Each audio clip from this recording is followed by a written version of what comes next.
On your printer here, you can go ahead and flip this open, and this will reveal your ADF feeder here.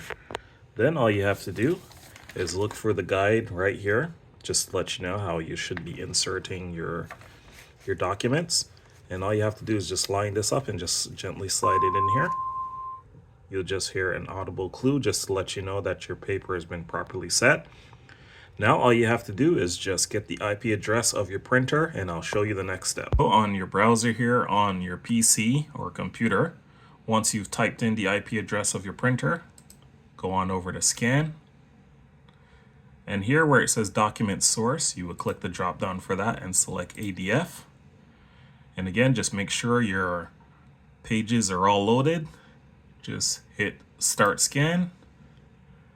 And then just hit OK, and then your paper should start being fed into the printer. So we just hit OK. Should start feeding the paper in here shortly from this ADF feeder. And there it goes.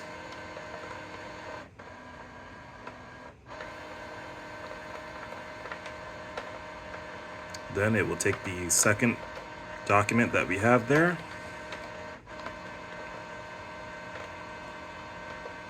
And that's how you use the feeder on your HP printer right here.